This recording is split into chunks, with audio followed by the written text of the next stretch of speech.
میں کس طرح سے عید مناؤں؟ نہ میرے پاس کپڑے ہیں، نہ میرے سر پہ ہاتھ رکھنے والا باپ موجود ہے، نہ میری ماں مجھے کہنے والی ہے بیٹے تو آج عید کا دن ہے تو سج کے سور کے جا۔ بیٹے کیا میرے تجھے پسند نہیں کہ محمد تیرا باپ بن جائے، اور کیا تجھے پسند نہیں کہ فاطمہ تیری بہن لگے، اور تجھے پسند نہیں کہ عائشہ تیری ماں لگے؟ حضور نبی کونین صلی اللہ علیہ وسلم آپ عیدگاہ کی طرف جا رہے تھے، دیکھا کہ رستے میں کچھ چھوٹے بچے خوشیاں منا رہے ہیں، بہت سارے جو ہنسی مذاق کھیل کود آپس میں جو ہے باتیں چل رہی ہیں، لیکن ایک چھوٹا سا بچہ جو ہے ایک کونے کے اوپر جو ہے بیٹھ کر رو رہا ہے۔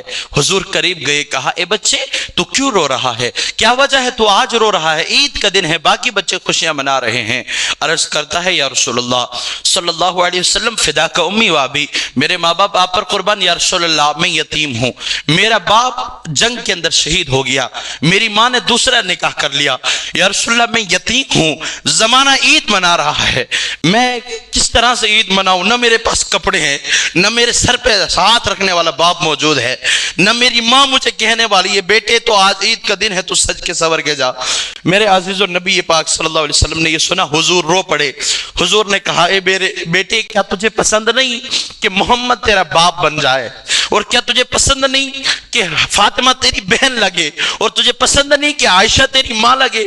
حضور نے کہا، وہ بچہ خوشی خوشی کہنے لگ گیا یا رسول اللہ فداک امی و ابی، یہ میرے لیے اس سے بڑھ کر کیا کرم کی بات ہے۔ حضور نے اس بچے کا ہاتھ تھاما، بازو تھامنے کے بعد میرے عزیزو اس بچے کو گھر لے گئے، گھر لے جانے کے بعد حضرت فاطمہ کے ہاتھ میں دیا، کہا اے فاطمہ جو حسن و حسین کو کپڑے پہنائے اسی طرح کے کپڑے اس یتیم بچے کو پہناؤ، اس کو نہلاؤ، اس کو عطر لگاؤ، اس کو یہ محسوس نہیں ہونا چاہیے یتیم بچہ ہے۔ اللہ اکبر۔ میرے عزیزو کچھ ہی دیر بعد اس کو نہلایا گیا، کپڑے پہنائے گئے، اس کو تیار کیا گیا۔ تیار کرانے کے بعد اس بچے کو نبی پاک صلی اللہ علیہ وسلم ہاتھ پکڑ کے جو ہے لے کے جا رہے تھے، حتیٰ کہ روایت میں آیا بعض صحابی رونے لگ گئے، کہنے لگ گئے کاش کی اس کی جگہ ہم یتیم ہوتے۔ یہ کتنی عظمتوں والی بات ہے، نبیوں کا سلطان کہے کہ میں تیرا باپ بن جاؤں، یہ کتنی عظمتوں والی بات ہے کہ فاطمۃ الزہرا جس کی بہن بن جائیں۔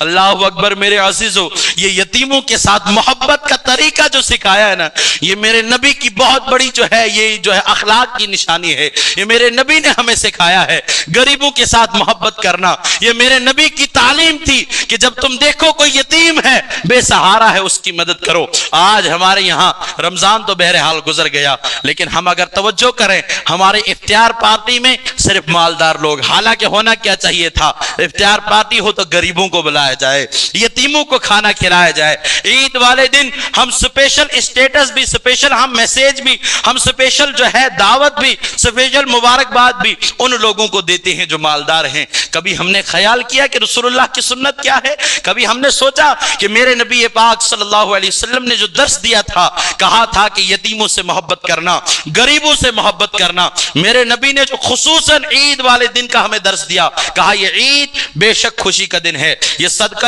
فطر اس لیے رکھا گیا تاکہ غریب اور یتیم بھی کپڑے پہن سکیں، تاکہ ان کے گھر میں بھی کھانا بن سکے۔ میرے عزیزو وقت جو ہے قریب ہے ہمارے پاس، لیکن یہ درس یاد رکھیے گا کہ آج ہم عید منا رہے ہیں، لیکن نہ جانے کتنے ایسے لوگ ہم شہر کے اندر رہ رہے ہیں۔ اللہ کا فضل ہے، اللہ نے سب کو ہمیں بے شمار نوازا ہے، اللہ کا کرم ہے ہمارے اوپر، لیکن میں نے اپنی آنکھوں سے دیہات کے اندر یہ دیکھا ہے بے شمار لوگوں کے گھروں میں عید والے دن بھی چولہا نہیں جلتا۔ یہ حقیقت بتا رہا ہوں آپ کو، یہ سن کر مذاق لگ رہا ہوگا شاید، یہ ہم کیونکہ ہم شہر میں رہتے ہیں، اللہ کا کروڑا احسان ہے، ہم تو مطلب جو ہے 1000 روپے عید ہی دے دیتے ہیں اپنے بچوں کو، مطلب پاکٹ منی دے دیتے ہیں، لیکن حقیقت کیا ہے؟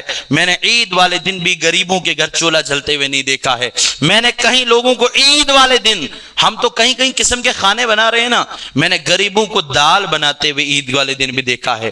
کہ حالانکہ کوئی دال بری چیز نہیں ہے، لیکن مجبوری کے طور پہ کتنے غریبوں کے بچے اس ٹائم جو ہے ان کے پاس نئے کپڑے نہیں، وہ دوسروں کو دیکھ رہے ہیں نا کپڑے پہنے ہوئے، ان کے وہ درد، وہ تکلیف، وہ غریب کا بچہ باپ سے کہہ نہیں سکتا کہ ابا، اگر کہہ بھی رہا ہوتا باپ بہانے بناتا بیٹے آج کپڑے درزی نے نہیں سلے۔ اور حقیقت یہ ہے ہم اگر کسی کی مدد بھی کرتے ہیں تو ہمیں آخری دنوں میں یاد آ جاتا ہے۔ یاد رکھیے آئندہ سال رمضان میں ہم ہوں گے نہیں ہوں گے، لیکن یہ ایک نقطہ نقطہ لے لو، اگر تم نے واقعی میں نیکی کمانی ہے نا، ارے یار 15 رمضان کو چلے جاؤ غریب علاقوں میں، دیہات میں چلے جاؤ، پتہ کرو یار کس غریب کے گھر جو ہے کپڑا، ابھی بچوں کو کپڑے نہیں ملے، کس غریب کے گھر کھانا نہیں ہے، تاکہ وہ غریب بھی اپنے گھر میں جو ہے اپنے بچوں کو کپڑا مطلب جو ہے دے سکے، اس کے گھر میں بھی کپڑے ہوں بچوں کو۔ ہزاروں ایسے لوگ آج مسلمانوں کے اندر ہیں جن کے گھر میں کھانے کے لیے نہیں ہیں، کپڑے پہننے کے لیے نہیں ہیں، لیکن کتنا کریم ہے وہ رب، کتنا کرم ہے ہمارے اوپر کہ ہم جو ہے کئی جوڑے ہم نے تیار رکھے ہیں، عید کی نماز کے لیے ایک ہے، یہاں سے جائیں گے تو دوسرا بدلیں گے، رشتہ داری میں جانا ہوگا تو تیسرے بدلیں گے، وہاں سے آئیں گے تو چوتھا بدلیں گے، ہمارے پاس نہ جانے کتنے جوڑے پڑے ہیں۔ لیکن یہ تمام اگر ہم سوچیں تو صحیح، کیا ہم نے کوئی زیادہ نیکیاں کی اس لیے اللہ نے نوازا ہے؟ نہیں، بلکہ اس کا کرم ہے۔ کبھی وہ دولت دے کر امتحان لیتا ہے، کبھی وہ دولت لے کر امتحان لیتا ہے۔ اگر رب نے تمہیں نوازا ہے، مانا کہ صدقہ فطر جو ہے 80 روپے سے اسٹارٹ ہے، لیکن جن کو اللہ نے نوازا ہے وہ کشمش کے ذریعے سے جو ہے صدقہ فطر نکالیں تاکہ غریبوں کی مدد ہو جائے، یتیموں کی مدد ہو جائے۔ کیوں نہ ہم اپنے آپ کو تبدیل کریں، کیوں نہ ہم اپنے خیالات کو تبدیل کریں، کیوں نہ ہم امت کے لیے آگے بڑھ کر جو ہے ایک دوسرے کا ہاتھ تھامیں۔ آج بھی اگر مسلمان جن کو اللہ نے نوازا ہے،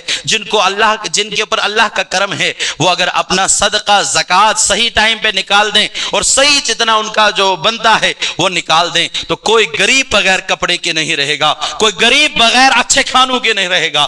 یہ سب کیا ہے؟ ہمیں سمجھنا پڑے گا، اس امت کے درد کو محسوس کرنا پڑے گا۔ اگر واقعی میں ہمارے دل کے اندر کلیجہ ہے، ہمارے دل کے اندر جو ہے، ہمارے سینے کے اندر دل ہے، کلیجہ ہے، تو ہمارے اندر احساس پیدا ہونا چاہیے کہ یہ جو رمضان تھا یہ اس لیے احساس دلانے کے لیے تھا کہ ہم غریبوں کا احساس کریں، یتیموں کا احساس کریں۔